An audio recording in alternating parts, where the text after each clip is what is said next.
Welcome to Maarifado-Khem.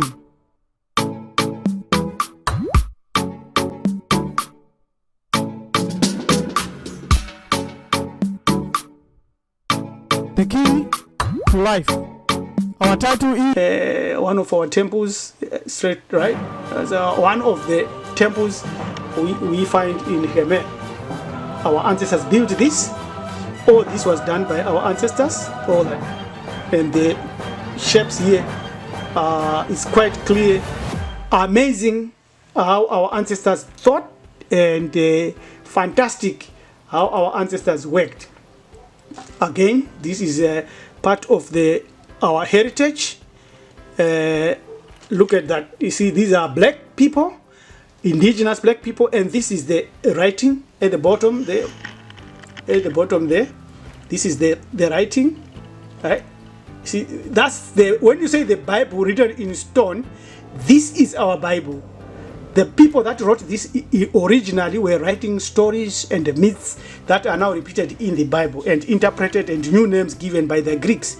And you see, these are the brothers here resting amongst the small sphinx, and these are the buildings that our ancestors left, the temple, the building, the temple that they built. So, and there is the God or the divinity also involved in there. So you can write a story about this, and the worship in the desert, come up with a story and explain it straightforward, no question marks about that. Continue. There is the pillar our ancestors built with a story there. That's our Bible. These are our cities in ruins. Our governments no longer are interested in restoring these. These are our brothers, 1910 maybe, 1913 thereby. See that? So that's our brothers there. We continue to show the indigenous people of the country that they want to call Egypt. This is what our ancestors built. Great temples. Look at that. Look at the temple. Right? Look at that. These are the brothers that we have there. Again, you see on the wall there, these are the stories. That's the Bible. When we talk of the Bible, that's the story. That's how it is. The Bible written on tablets of stones. That's where Moses landed, and that's where it came from. Again, the same story there. Now this is the Bible, the tablets. See, these are the pharaohs, and these are the explanations. That's why we're saying we need to learn this language to be able to read hieroglyphics. These are the cartouche here. These are the names of the pharaohs. You can see the image of the person. That just look at small, just like one leg here, and this is written in stone. It's like a book. You see that? Just like a book this is a book in stone. That's where it came from. From there, it went to the papyrus. That's the hall our ancestors built. It's a temple with the stories there, all the images. See, this is the writing. These are the temple walls, pyramid texts, where you can get all these temple. You see, these are the images, the stories that they were telling, and the explanations, the philosophies, and all of them. You can see more if you go in there. There is more. This is the book. This is our religion, written in a stone. Our history, our philosophies, our geography, mathematics, science, astronomy, invention, healing, spirituality. This is the source, written by our ancestors. There is, I'm giving you the source of our Bible, the source of Bantu Bible. There it is, straightforward. All you need to do is to read it. Again, quite obvious. There is the tablet. When you say, where is my tablet? Written on a tablet, this is the tablet. You can see that. That's the tablet there, all of that. So there is a story there, the pictures that you see on your smartphone. And this is the handwriting. This is the writings. You see all these explanations. Fantastic. There's a lot of information there, heaps and heaps of information. You have to know how to read hieroglyphics. There is no two ways about it. You can't escape it. That's why Bantu Foundation course has a lot to do about teaching us and showing us that we need to study this to go beyond the interpretations of Champollion, the interpretation of Bash, and many other Egyptologists, and to continue the works of Shenkanta Diop, Theophilo Obenga, and many other indigenous Bantus scholars. This is what should drive you instead of studying Greek and Latin and all the other Hebrew language. This is the source that Moses learned. See, that is our temple, our ancestors' temple. You look at that. Look at that. This is almost 4,000-5,000 years BCE. Awesome. I like this. Oh, there again, the temple. No other temple like this. Temples and universities, if you want to call mystery schools, if you want to call them there. Bantu mystery schools. There again, you see there's images explaining and teaching us what they were thinking, explaining all matters of life and existence. So these videos are for you. Again, all the stories are written there. This is the source of our story. This is the Bible. Explanations of many concepts that you now read in the Bible. And the most interesting thing that I wanted to show here is the sun Ra, and these are two snakes, right, looking east, and these are the wings, and that's the ball, which we assume is Ra. So there is a lot of explanation there that we need to learn, to master, and to teach. We will continue to do that. We continue to strive to do that. And this is another different geometric representation of various concepts. You see how they built our ancestors. Look at that. Just look at that. It's amazing. It's shocking to a point where you just shake your head and walk away and say, yes, we fell from a very high pedestal. Again, this is the temple of Isis. Again, look at that. Look at that temple. Amazing and awesome. We know that Solomon built a temple, and it is no longer there. It fell 3 times. These were built once, and they are far older than Solomon's temple, and they're still standing. So who had more wisdom? I leave that for you to answer. Now, this is another one very interesting. This, you see, this is the pyramid text, and you can see it's all written there. It might not be in the pyramid really, but you can see this is a Torah now, right? And they might have taken the sun away from her. And again, more. See, right? This is a woman, queen there, and there's a king there with a life. You look at the crowns there, it's awesome. There's a dreadlocks. Is raising the Jedi, obviously, because there is holding the rope, energy rope for the Jedi, and there is his name there being given power and coming out of the Nunu, right there, and there is life there, is being given life. You see that these are ankhs, meaning life. Awesome, gentlemen. Awesome. This is a Maarifado presentation of the African Bible in stone revealed. The source again, there we are. We got it now. There, fantastic. Again, there is explanation, and there is a Torah here. With this should be Isis, and obviously this is should be Nephthys, and she's giving. She also have the same fantastic there. So that image must mean more to do with their connection with Torah and other ancient divinities. All of them, you see, they have that. And someone once said that they can see an alien here. Someone was saying this is an alien. I don't think it's an alien. Look at that very, very carefully. I don't think it's an alien, but whatever it is we know it's a divinity, a friendly divinity. So we're not worried really much.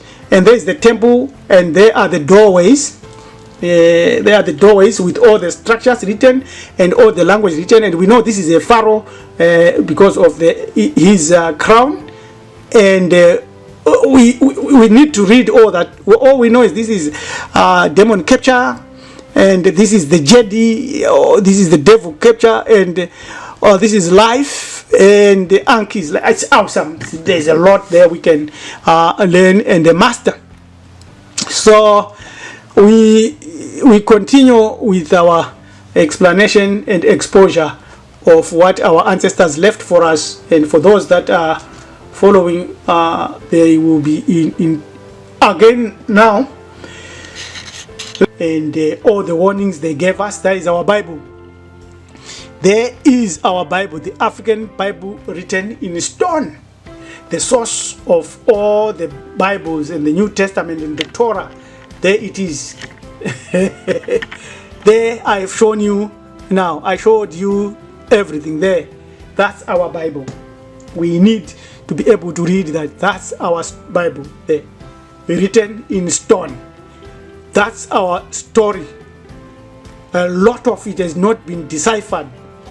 You've got a job and a duty to decipher this, to understand it. There is our library. There is our tablet, full of all the things that we need to understand. The African Bible has not been fully deciphered. There is the African Bible. There.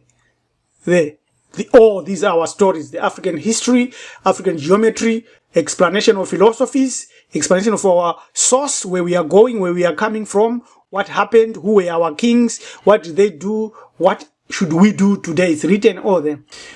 Now we come to the kings, and they are the kings. These are indigenous. They have attacked the faces and destroyed the faces. But you can see at the top there, where you see the cursor is running, I'm running the cursor at the top.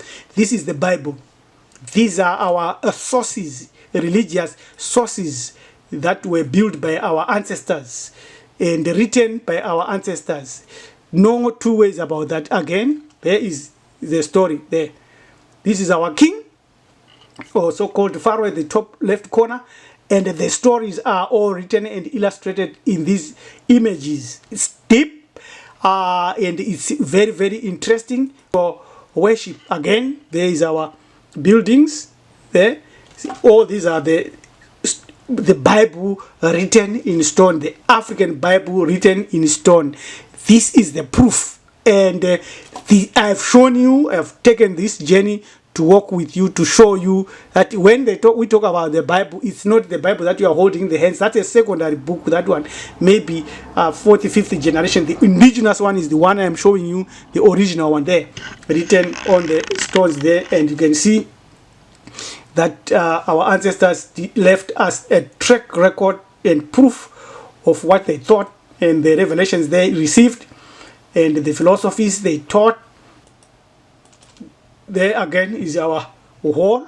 There, see, this is our story. These are our stories written in stone.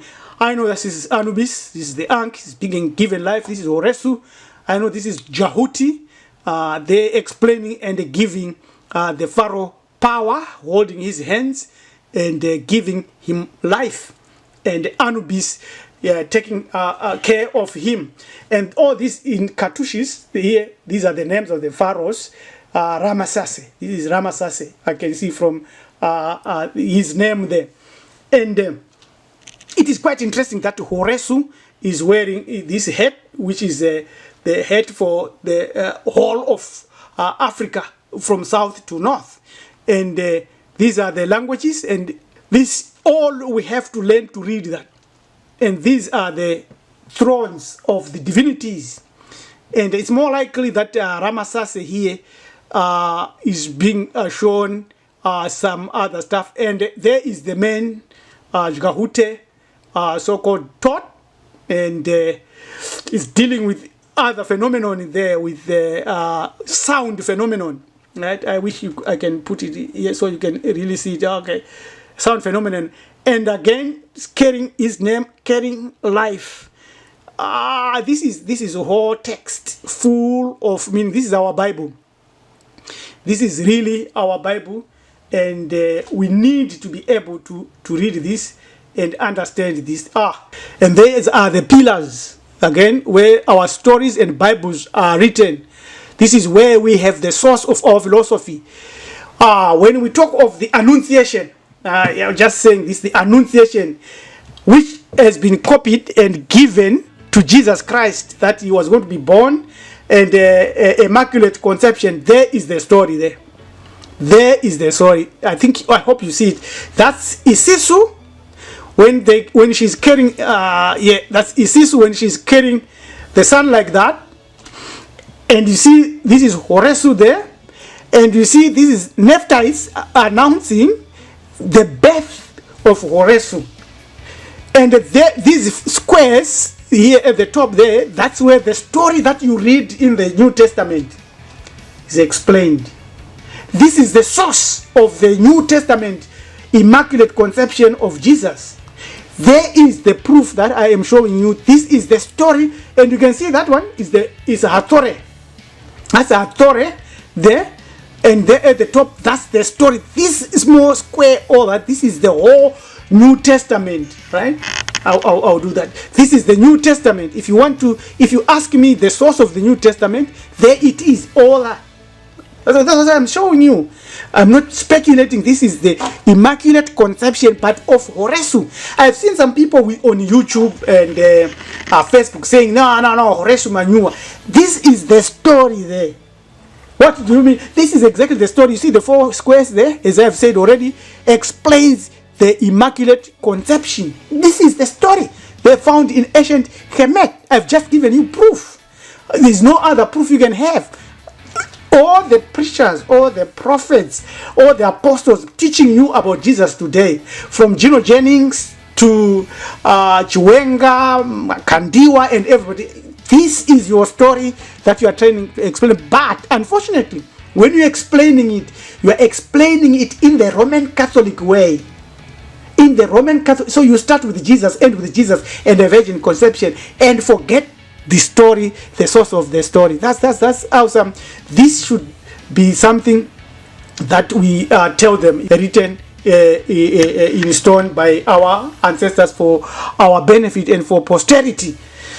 So we continue with this exposure. Very interesting. Yes, it's again. These are the stories, same, right?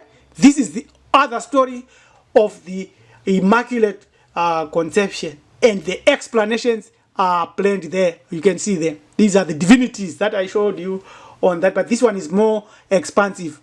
And we know that this is Horesu. This is more likely to be Isisu, the mother. So, authority. So, this is clear. We know this is Horesu. We know this is Isisu. And we know these are the divinities. And these are the kings. We know that that's another explanation of the Immaculate Conception, and quite clear is where your Bible came from, the source of your Bible, the tablets. This is the raising the Jedi, raising life, more to do with energy and absorption of energy and bringing energy onto the earth. This is the tablet, the Bible, writing all the stories about ancient times, and you can see the image of someone there, and compared with he's just up to the knees. He's right. He's just up to the knees. He is a tourist.